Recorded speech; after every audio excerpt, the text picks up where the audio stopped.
যারা আমার মতন নতুন ইউটিউবার তাদের উদ্দেশ্যে আমি একটি কথা বলবো, আপনারা সিপিএম রেটের পিছনে ছুটবেন না। সিপিএম রেট এমন একটি বিষয় যে বিষয়টিকে আপনি যদি আঁকড়ে ধরেন বা আপনার ভিডিও বা আপনার চ্যানেলে ইমপ্লিমেন্ট করতে থাকেন, তাহলে আপনি একদিন ইউটিউব প্ল্যাটফর্ম থেকে বা ভিডিও শেয়ারিং যে কোনো প্ল্যাটফর্ম থেকে অনেকটা দূরে সরে যাবেন। সুতরাং যারা নতুন ইউটিউবার, যারা নতুন করে ইউটিউবিং শুরু করতে যাচ্ছেন, তারা হয়তো বা প্রথম দিকেই 1000 সাবস্ক্রাইবার এবং 4000 ঘন্টা ওয়াচ টাইম পূরণ করার জন্য বিভিন্ন প্রকার প্রক্রিয়া অবলম্বন করতে পারেন, কিন্তু আপনি ইউটিউবের যে লিগ্যাল ওয়ে রয়েছে সে ওয়েগুলোকে ফলো করে আপনি সামনে এগোতে পারবেন, এতে আপনার কোনো দোষের কিছু নেই। কিন্তু কিছু ইললিগ্যাল ওয়ে রয়েছে যে ওয়েগুলো অবলম্বন করলে আপনি যে কোনো মুহূর্তে টার্মিনেট হয়ে যেতে পারেন এবং আপনার মনিটাইজকৃত চ্যানেলটি যে কোনো সময় ডিসেবল বা ইউটিউব প্ল্যাটফর্ম থেকে ডিলিট হয়ে যেতে পারে। সুতরাং আপনাকে এই সব বিষয়গুলো মাথায় রেখে ইউটিউবিং করতে হবে। তো আপনাদের উদ্দেশ্যে যে কথাটি বলতে আজকের ভিডিওতে আমি উপস্থিত হয়েছি সেটি হচ্ছে সিপিএম। অ্যাকচুয়ালি সিপিএমটা কি? সিপিএম বিষয়টিকে আগে ক্লিয়ার হওয়া উচিত। CPM means cost per thousand, also called cost per mile, is a marketing term used to denote the price of 1000 advertisement impression on the web page or video sharing platform. সুতরাং এখানে marketing টার্মে CPM কে বোঝাতে চাচ্ছে cost per mile অথবা cost per thousand, অর্থাৎ আপনার ভিডিওতে যে অ্যাডগুলো প্রদর্শন করা হয় সেই প্রদর্শিত অ্যাড যদি 1000 জনের কাছে ইমপ্রেশন পাঠানো হয়, সেক্ষেত্রে আপনাকে যে পরিমাণ রেভিনিউ চার্জ করা হয় সেই চার্জটা মূলত সিপিএম রেট। সুতরাং সিপিএম রেট কোন দেশে কত সেই বিষয়টিকে আপনাকে জানতে হবে এবং এই বিষয়টি জেনেই অনেক ইউটিউবার তারা হাই সিপিএম রেটের পিছনে ছুটে থাকে। ধরুন আপনি একটি ভিডিও আপলোড করেছেন এবং আপনি বাংলাদেশ থেকে ভিডিওগুলো আপলোড করছেন। বাংলাদেশ থেকে ভিডিও আপলোড করার জন্য আপনার অডিয়েন্স বেজ হচ্ছে বাংলাদেশের, সুতরাং আপনাকে বাংলাদেশ বেজ অ্যাডগুলোই আপনার ভিডিওতে শো করবে, এটাই স্বাভাবিক। কিন্তু বাংলাদেশের অ্যাডগুলোতে সিপিএম রেট খুব লো।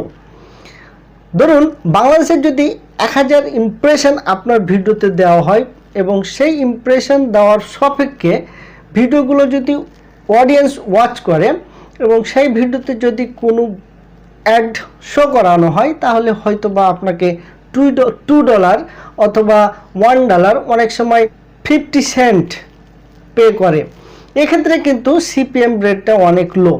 কিন্তু যদি আপনার ভিডিওটাকে জাপানে অথবা ইউএসএতে ইমপ্রেশন পাঠানো হয় এবং ওই দেশের অডিয়েন্স যদি সেই ভিডিওগুলো দেখে এবং তারা যদি সেখানে অ্যাড শো করা দেখতে পায়, তাহলে আপনার সিপিএম রেট হাই উঠে যায়। যেমন ইউএসএ সিপিএম রেট আপনার একটা অ্যাডের জন্য বা একটা অ্যাডকে প্রদর্শন করার জন্য $50 থেকে $60 পর্যন্ত তারা চার্জ অ্যাপ্লাই করে থাকে। সুতরাং আপনি যদি মনে করেন আমার ভিডিওগুলোর অ্যাডের সিপিএম রেট হাই করব, সেক্ষেত্রে আপনি সবসময় ইউএস অথবা জাপানের অডিয়েন্সকে টার্গেট করবেন। কিন্তু যেহেতু আপনি এই দেশের একজন বা বাংলাদেশের একজন ইউটিউবার, আপনার কন্টেন্টগুলো বাংলাদেশের অডিয়েন্স বেজের সাপেক্ষে, সুতরাং আপনি চাইলেও কিন্তু হবে না। কিন্তু অনেক ইউটিউবার বিভিন্ন প্রকার ভিপিএন ইউজ করে তারা কিন্তু সেই রকম দেশে বা সেই রকম দেশের অডিয়েন্সের নিকট তার ভিডিওগুলোকে শো করার চেষ্টা করে।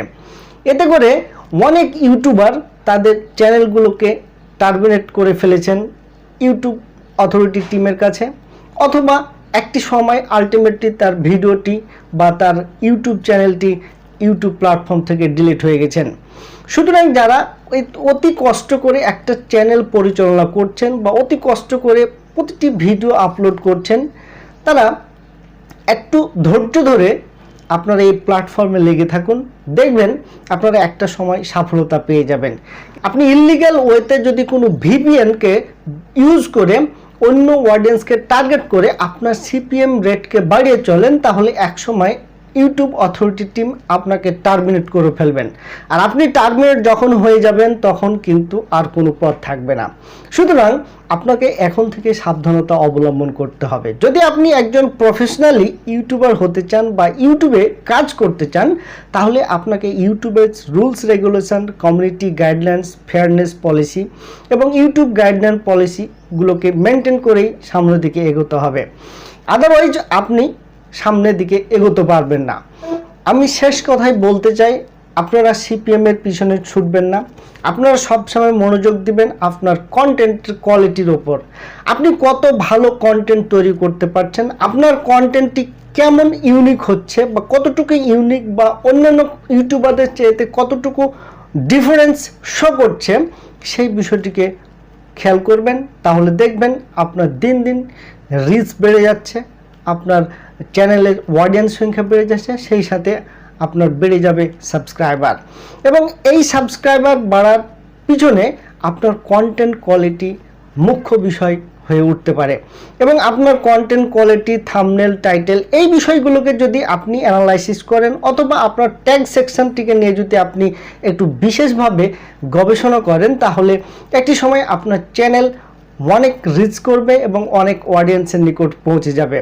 যদি আপনি এই বিষয়গুলোকে ঠিকঠাকভাবে ইমপ্লিমেন্ট করতে পারেন, তাহলে আপনি অবশ্যই একটি সময় একটি নির্দিষ্ট লক্ষ্যে পৌঁছে যাবেন।